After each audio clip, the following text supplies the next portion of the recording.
Kitawaramba, kitawaramba, kitawaramba, kitawaramba. Let's begin the broadcast with the latest from the ongoing exhumation from Shakahola in Malindi, where 11 more bodies have been retrieved, bringing the total number of bodies retrieved to 50.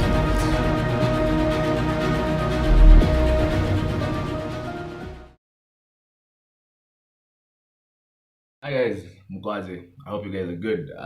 This is Anarchy, where you get a daily dose of a topic every single day. Now, this whole week, I know Sijato content because I was out of town doing some one and two.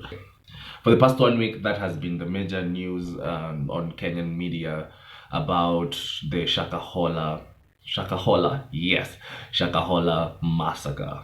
So I think they're still the police are still exhuming so many bodies.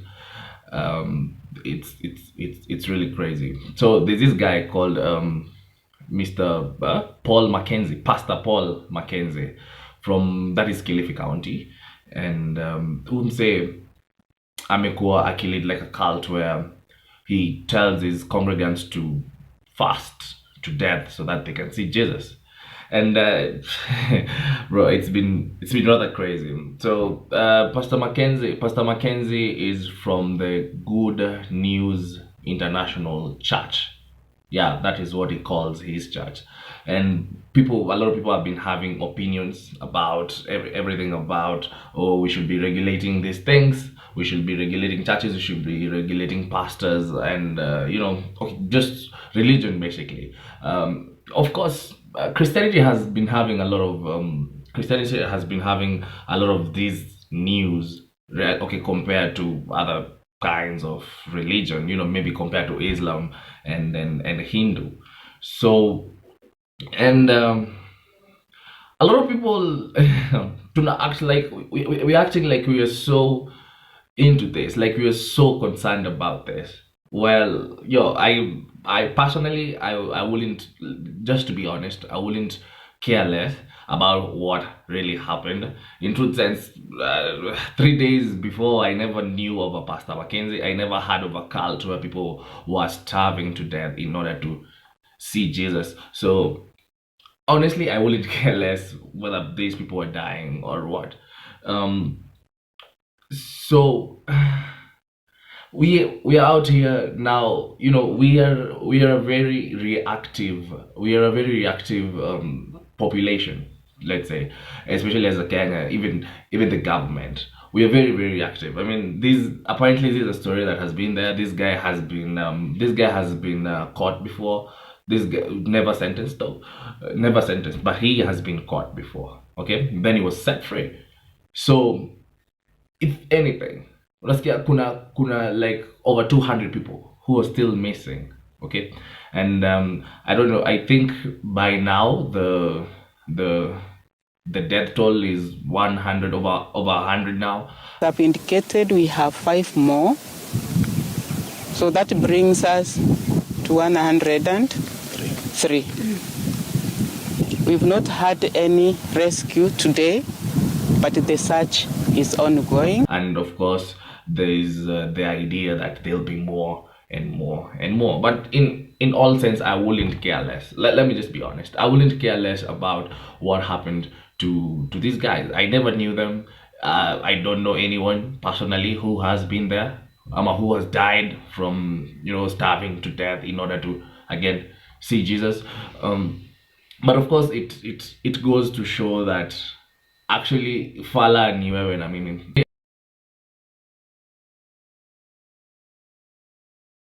Went and sold her land in order to go to Kilifi County. That is the land. That place is called Shakahola. Okay, and sold everything. Probably took the money to the pastor. Of course, in this case, that is Pastor McKenzie, and then went and died there. Imagine.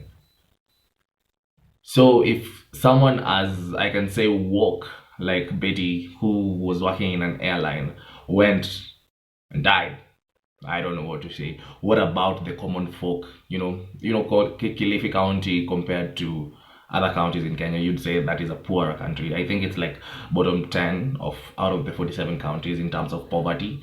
So if this lady goes from Nairobi, I've seen the pictures she's taking.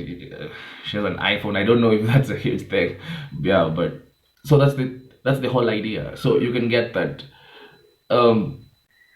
even smart people or people we are perceive as smart or woke can actually get into such a thing where you believe you need to starve in order to see your God.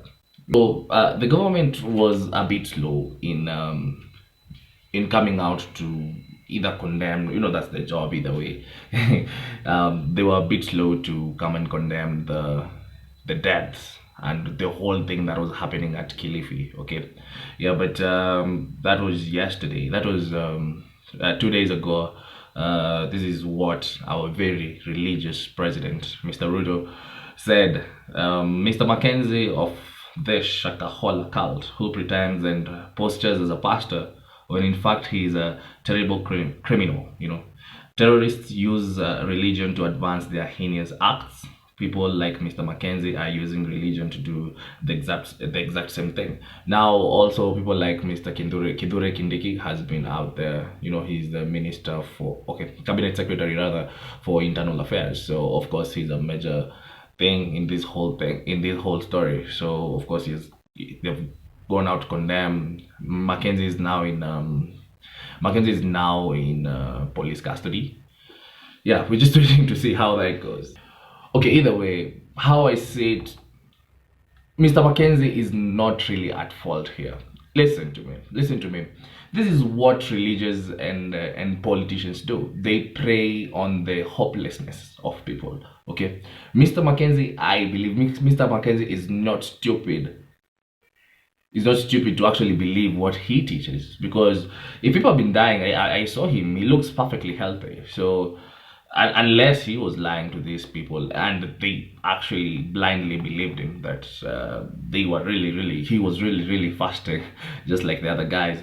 There's a lot of guys who preach water but drink wine every single day, and that is what a lot of religious people do. There's over 10,000 churches in Kenya. You can imagine that. Okay, so that means you gotta have a conscience, you gotta have self-awareness, and you gotta be a free thinker to go into these things. So Pastor McKenzie in real sense is not really at fault, because I believe he's not forcing anyone to believe in whatever he says.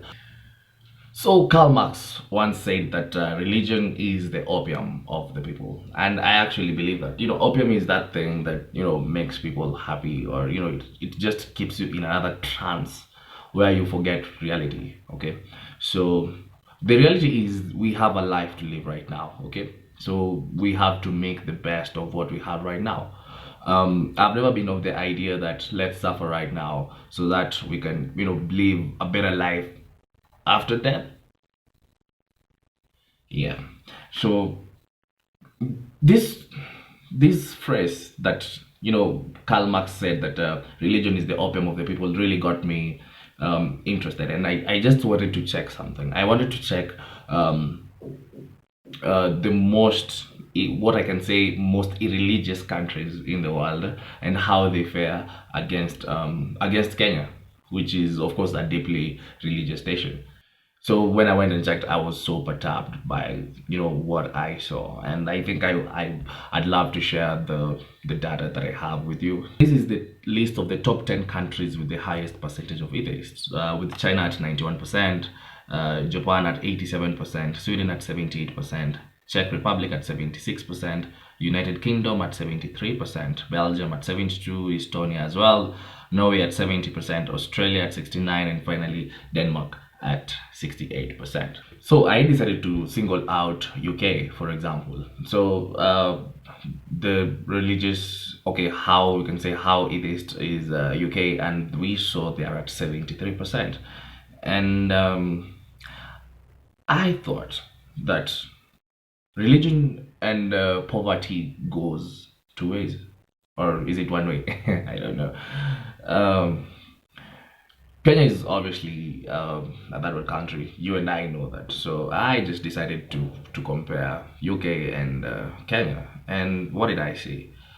Kenya has an annual GDP of $110 billion versus UK, which has an annual GDP of $3 trillion, which also puts it in the top 10 richest countries in the world by GDP. Okay, so GDP is gross domestic product, and gross domestic product means what the country makes as a whole in a year. You as a doctor and the next person, the businessman, the everything. Some people in the tourism sector, people in this service sector. What do we make as a country? Mining, horticulture, everything. Okay. Then also there's something called GDP per capita. So GDP per capita is what the average person in the country makes, which is usually done by taking the whole GDP and dividing it by the population, by the total number of population in the country. Okay, so the GDP per capita of Kenya as of 2021 is $2,082. Okay, so and the GDP per capita of the United Kingdom is 45,775. I mean, if you divide this, they beat us like 22 times. Okay. And mind you, one reason that I was singling out the UK is because they are the ones who brought us the missionaries mostly, and also the colonialists. So of course we picked up their religion, their culture, their way of life, everything. So I'm just trying to compare from the people who actually brought us these things. So as what you can see already, in terms of monetary terms, financial and economic terms, UK beats us dead ass. We are so beat dead ass. Okay, then you go and compare the penetration of religion in Kenya. So according to the 2019 census, which is the last census that was done in Kenya, they did like a distribution of the population in Kenya by religion, and as you can see, we have Christians at 85.5%. We also have Muslims at 10.9%, others at 1.8%, and none, in this case, none means atheists, or people who don't subscribe to religion, at 1.6%. So already, if we just count the Christians and the Muslims and the others, already, so that is 85 plus 10, that is around 95, plus another almost 2, that is 97. So 97% of Kenya is religious. You only have 3% who don't answer, or didn't wish to answer, or don't know what to answer about that. So this is 97%. 97%. Okay. With an annual GDP of $110 and a GDP per capita of $2,000. Okay, so in real sense, we are poor people. So I hope you get what I say, that poverty and religion goes one way, and religion is the opium of the masses, because when people don't have enough money and enough education and lack of, not even lack of, let's just say inadequate social welfare and amenities, we tend to go to other things like religion for to get hope and things like that. So the uptake is that these guys, the politicians, and in this case we're talking about the religious people like Paul McKenzie, they know what they're doing.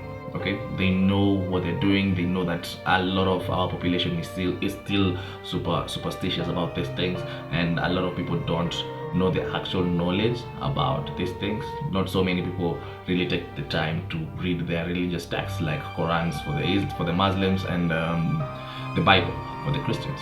So of course they will lead a blind ship, and most of us will still go that way. And I don't know, I don't even think that regulation of churches will do this thing.